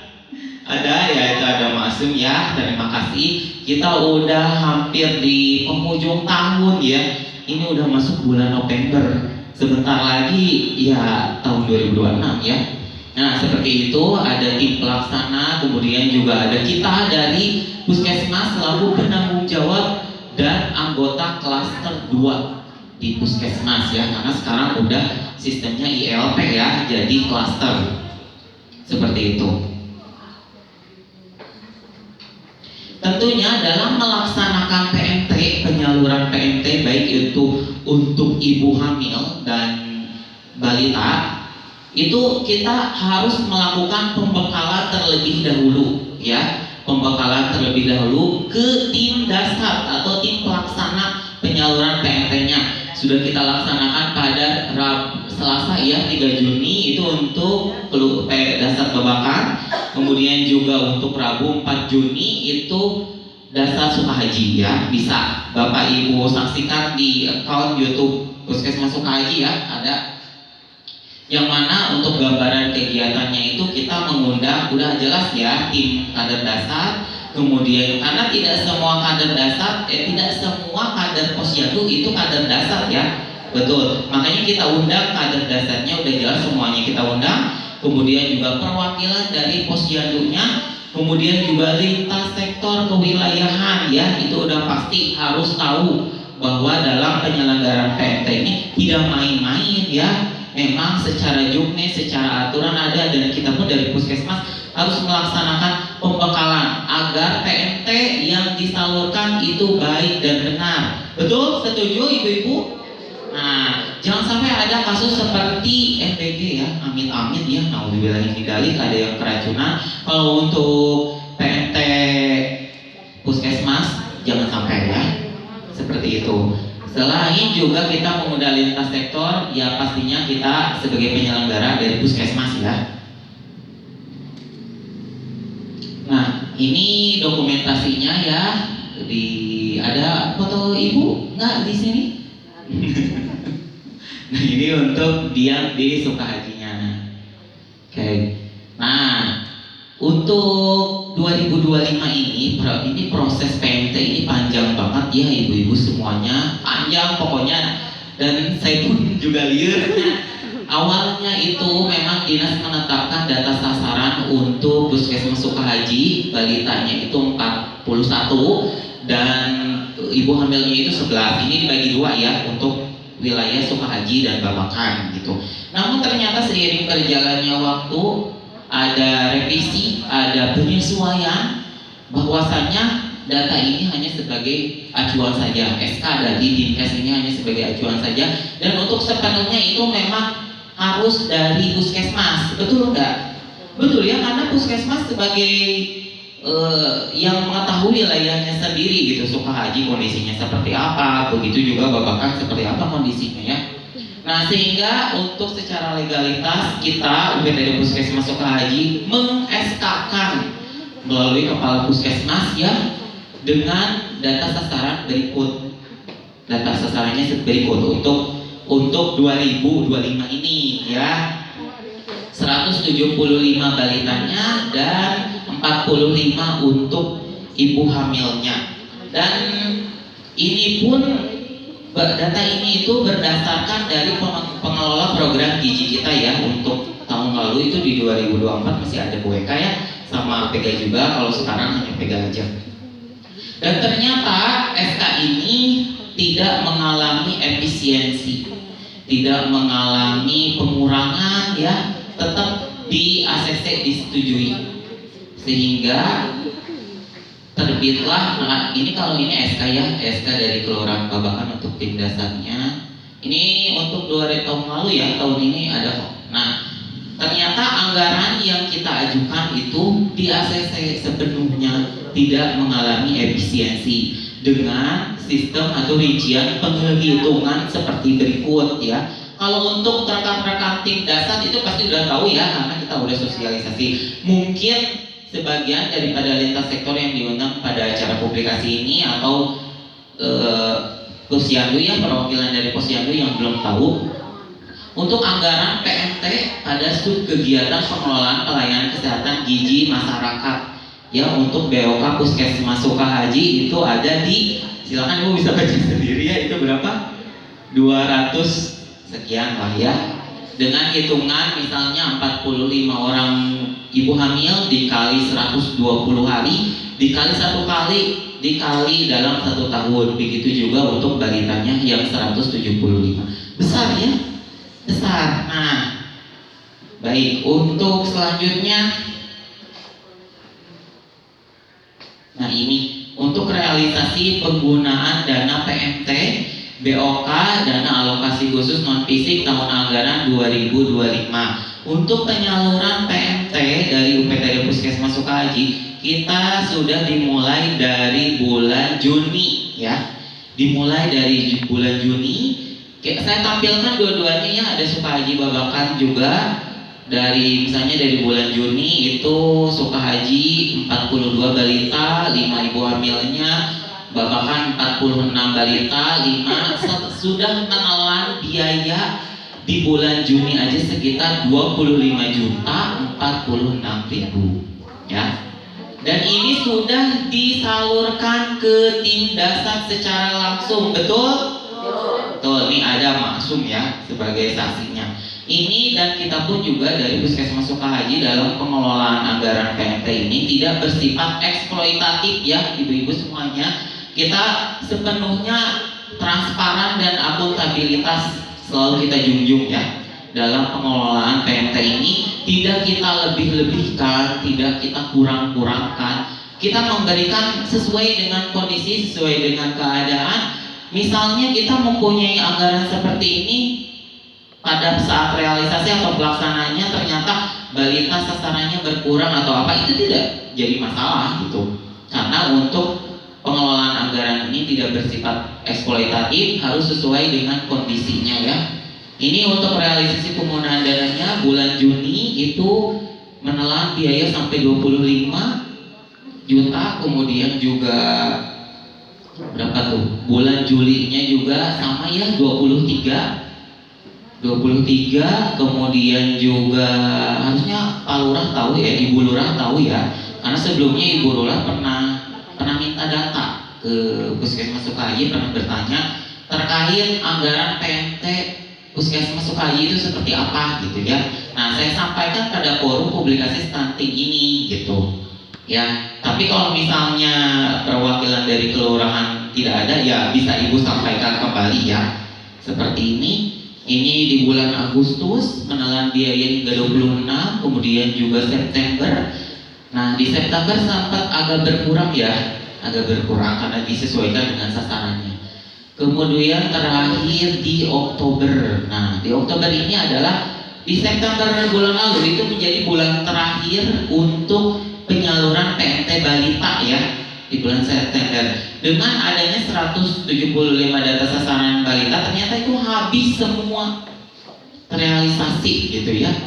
Tepuk tangan dong untuk ibu semua. Terima kasih ya sudah bisa merealisasikan anggaran ini. Nah, di bulan September terakhir dan sisanya tinggal ibu hamil saja ya anggarannya, karena untuk PMT balita itu sudah kosong ya. Ini di Oktober, jadi tinggal ibu hamil saja. Nah, sekian dan terima kasih.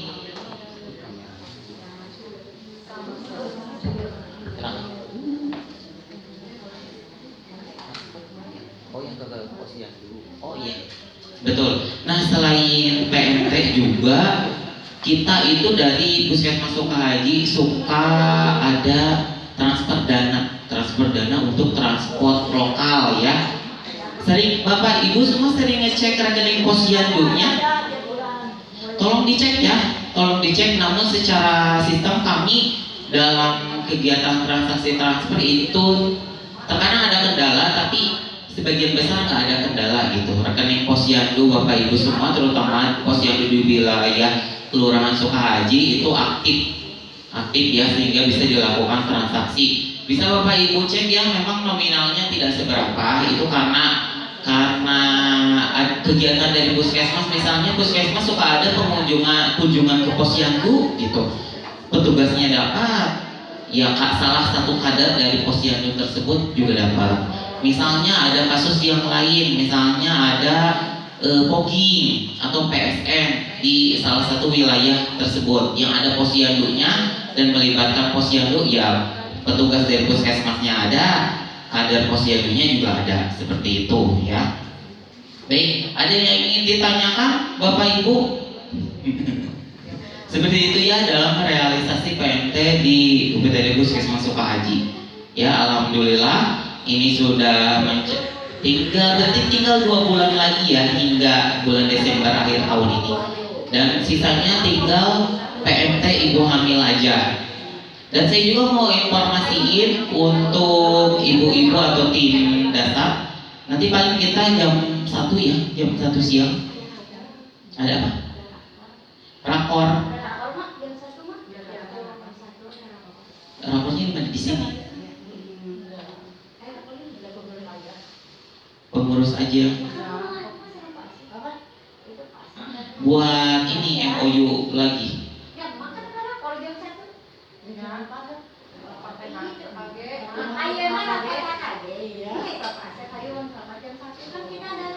Oh, ini untuk babakan aja berarti atau Sukahaji? Oh, babakan aja. Gimana ya Pak? Masih jam 11. Masih jam 11. Ke sana. Iya, di Sukahaji paling. Yang sana dulu. Acaranya jam berapa? Jam 1. Jam 1. Acaranya agak terlalu Ya kesana dulu kita. Oke. Ya, ada lagi Bapak Ibu?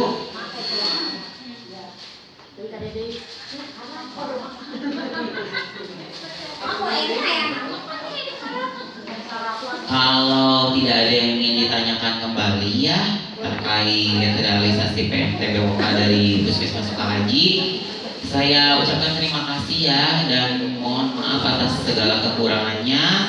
Kita dari UPTD Puskesmas Sukahaji juga selalu berupaya ya memberikan pelayanan yang terbaik, memberikan berbagai program-program bidang kesehatan yang terbaik untuk meningkatkan derajat kesehatan di wilayah kita ya, terutama Kelurahan Babakan. Dari saya sekian dan terima kasih. Wabillahi taufiq wal hidayah. Wassalamualaikum warahmatullahi wabarakatuh.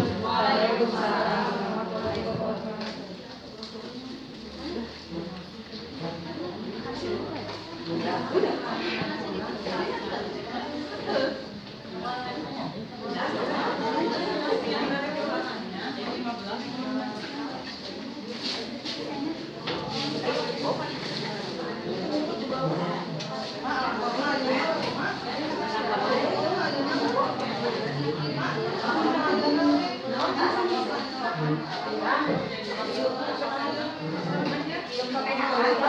kasih.